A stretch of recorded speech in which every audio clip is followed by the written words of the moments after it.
Children they are so sharp, intelligent, and ये कोई शक्ति नहीं है। एक दिन गुरुजी बोले भाई तुम डॉक्टर हो, मेरा अल्ट्रासाउंड कराओ आज। तो मैं जैन गाड़ी थी मेरे पास, तो बोले भाई जैन लगाओ डॉक्टर तुम गाड़ी। तो मैं एकदम परेशान सा हो गया, मैंने कहा यार गुरुजी मेरी गाड़ी में कहाँ बैठेंगे, मैं चित विचित सा हो गया थोड़ा। थोड़ी देर में गुरुजी पैदल आए। तो गुरुजी कभी भी, आप लोग को शायद पता नहीं हुई, मैंने आंखों से देखा है, गुरुजी कभी भी घूमते थे तो उनके पैरों पे धूल नहीं लगती थी, मिट्टी नहीं लगती थी। ये बिल्कुल मैंने अपनी आंखों से देखा हुआ है। हम लोगों ने मजाक में अपने एक्सपेरिमेंट किए हुए हैं गुरुजी के साथ। गुरुजी के जूते उतार के अपनी शर्ट पर रगड़ दिया देखने के लिए। सोचिए आप, गुरुजी ने इतना ज्यादा, गुरुजी को कुछ नहीं, एक शुद्ध आत्मा चाहिए थी। गुरुजी को कोई पैसे वाला नहीं रिझा पाया, कोई कुछ नहीं रिझा पाया। तो गुरुजी का मैं अल्ट्रासाउंड कराने चल दिया। मेरे मन में विचार आया कि आज तो अपनी गुरुजी बड़ी परीक्षा ले रहे हैं, लेकिन पता नहीं, गुरुजी की बातें हम लोग सरेंडर से करते थे। मैं पहुंच गया आर्मी हॉस्पिटल, आरआर हॉस्पिटल। मेरे को लगा ये सरकारी आदमी या प्राइवेट तो बदमाश होते हैं, ये कुछ गड़बड़ कर देंगे, तो आर्मी वालों के पास चलते हैं। तो वहां हमारे लिंक में लोग थे, तो हम पहुंच गए। एक और अंकल थे आर्मी के। तो गुरुजी उनसे बोले भाई तुम बात करो जल्दी से, मेरे पेट में दर्द है, अल्ट्रासाउंड करो जब तक मैं डॉक्टर साहब के साथ टहल रहा हूं। तो गुरुजी बड़ी फास्ट फास्ट चल रहे थे उस पूरे लॉन में, हाफ पैंट में, शॉर्ट में। तो जैसे ही वो डॉक्टर आया तो उसने बोला भाई पेशेंट कौन है। तो मैंने जैसे ही लिटाया, तो जैसे डॉक्टर्स की फीलिंग होती है ना, बोले इसकी शर्ट हटाओ। मैं कहा मेरे गुरुजी हैं, थोड़ा आराम से बात कर लीजिए आप। तो जैसे ही गुरुजी ने शर्ट उठाने के लिए उसने बोला, गुरुजी ने बोला कि कुंडी लगाओ डॉक्टर साहब। तो जिस रूम में हम लोग थे उसमें कुंडी लगा दी मैंने। और जैसे ही गुरुजी ने, सुनने वाली बात है, जैसे ही गुरुजी ने शर्ट हटाई, वो पूरा रूम फ्रेग्रेंस में आ गया। और गुरुजी उठे और गुरुजी ने बोला कि भाई तू मेरा क्या अल्ट्रासाउंड करेगा, मैं तेरा स्कैन करने आया हूं आज। तू तो अभी वाइफ से लड़ाई करके आ रहा है, तेरे 2 बच्चे हैं, वो तेरी सुनते नहीं है। वो रोने लगा। तो गुरुजी बोले भाई दरवाजा खोलो। तो वो बोला कि नहीं गुरुजी दरवाजा बंद कर लीजिए, अभी हमारे सब ब्रिगेडियर सुन रहे हैं। तो गुरुजी बोले कि मैं तुम्हें ब्लेस करने आया हूं, तुम इतने भाव प्रिय हो कि हमें यहां आना पड़ा और डॉक्टर साहब को माध्यम बनाना पड़ा। गुरुजी बोले कि भाई चलते हैं वहां पे, क्या नाम है, संगत में आना तुम। तो गुरुजी बोले भाई डॉक्टर साहब ब्लड शुगर और करा दो, कभी कभी चक्कर आ जाता है। मैं कहा गुरुजी चलते हैं, अब नहीं कराते हैं। तो वो उसको ब्लड शुगर वाले को बुलाया जी। तो उसने ब्लड शुगर लिया, तो वो आया 28। मैं था, दूसरे डॉक्टर थे और वो। तो वो बेचारा लैब टेक्नीशियन को लगा कि ब्लड कहीं मिक्स हो गया। तो वो बेचारा बड़ी देर नहीं आया। तो उन्होंने बोला कि डॉक्टर साहब देख के आओ क्या चक्कर है। तो वो बेचारा परेशान था लैब टेक्नीशियन। 28 ब्लड शुगर था, जो कि सर्वाइव ही नहीं करता हमारी मेडिकल साइंस में आदमी। तो वो बोला जी कुछ सैंपल गिर गया था, इसलिए दोबारा दे देते हैं। तो गुरुजी को प्रिक कर रहा था, दर्द अपने हो रहा था। हमने कहा यार अब हो गया गुरुजी, हो गया, सब सही है बिल्कुल। गुरुजी बोले नहीं भाई लेंगे, भाई दोबारा लेंगे सैंपल। गुरुजी को प्रिक किया उसने और वो सैंपल लेके गया। अब ब्लड शुगर आ गया 22 और हम लोग फिर घूम रहे थे। गुरुजी बोले भाई डॉक्टर आज आइसक्रीम खिलानी पड़ेगी, देखो ब्लड शुगर कम आ गया। मैं कहा जी आइसक्रीम खाएंगे आज, क्या नाम है, इंडिया गेट पे।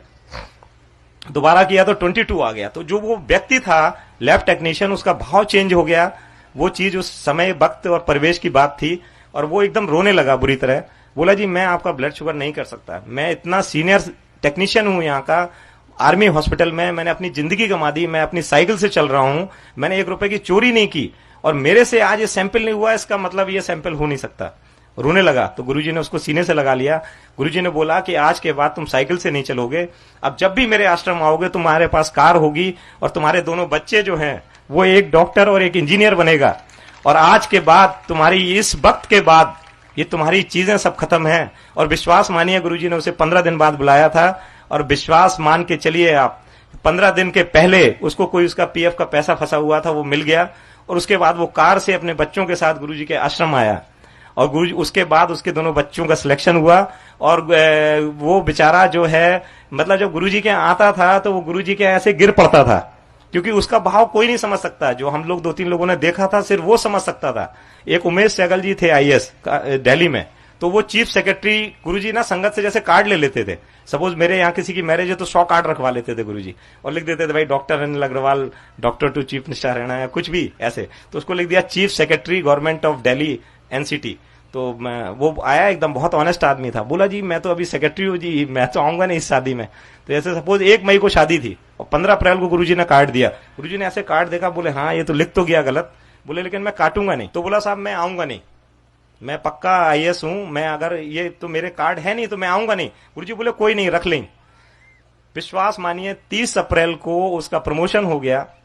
30 अप्रैल की रात में वो गुरुजी की संगत में आए। तो गुरुजी ने पहला सेंटेंस इतने दिन बाद उनसे यही किया, भाई अंकल कल आ रहे हैं ना भाई शादी में, वो उनका आदमी का आप सोचिए, ये क्या है, कोई मजाक नहीं चल रहा है, ये कोई बातें नहीं चल रही हैं कि हमने कह दिया कि इसके लड़का हो जाएगा, इसका ये हो जाएगा। ये कोई शक्तियां काम कर रही हैं। उन शक्तियों को अपने साथ लेना एक बड़ी ताज्जुब और उसकी बात है। वाजपेयी जी के एपीएस थे मेनन, वो आते थे उनके साथ, गुरु जी के साथ, तो वो उनका कोई एयर क्रैश में वो कॉलर नेक सर्वाइकल प्रॉब्लम हो गई थी, तो वो सर्वाइकल कॉलर लगाते थे। तो गुरुजी ने बोला भाई डॉक्टर देखो जरा सा इसको क्या दिक्कत है। तो मैंने कहा मैं आपके सामने क्या देखूंगा। गुरुजी बोले नहीं, हाथ लगाइए इसको आप जरा ऐसे। गुरुजी किसी के माध्यम से कुछ कराते थे कई बार, तो मैंने ऐसे हाथ लगाया, गुरुजी बोले इसकी कॉलर हटा दो। मैं कहा जी गुरुजी इसको तो मैं जानता हूँ 15 साल से इनको सर्वाइकल प्रॉब्लम। बोले गुरुजी हटाओ, ये नाटक कर रहा है ये। और मैंने ऐसे कॉलर लेके, पता नहीं गुरुजी करवा रहे थे, ऐसे कॉलर गुरुजी ने फेंकी और वो मन्नन साहब हिल गए, रोने लगे, बोले अरे मैं तो मर जाऊंगा, मेरी डॉक्टर साहब क्या करवा दिया आपने। तो गुरुजी बोले भाई उठा लो, भाई उठाओ, लगाओ उसे, तुम्हारी चीज है, तुम उठाओ लगाओ। तो जैसे ही वो उठाने लगे, तो जैसे ही बांध रहे थे, तो गुरुजी ने बोला अरे भाई देखो तो जरूरत है कि नहीं।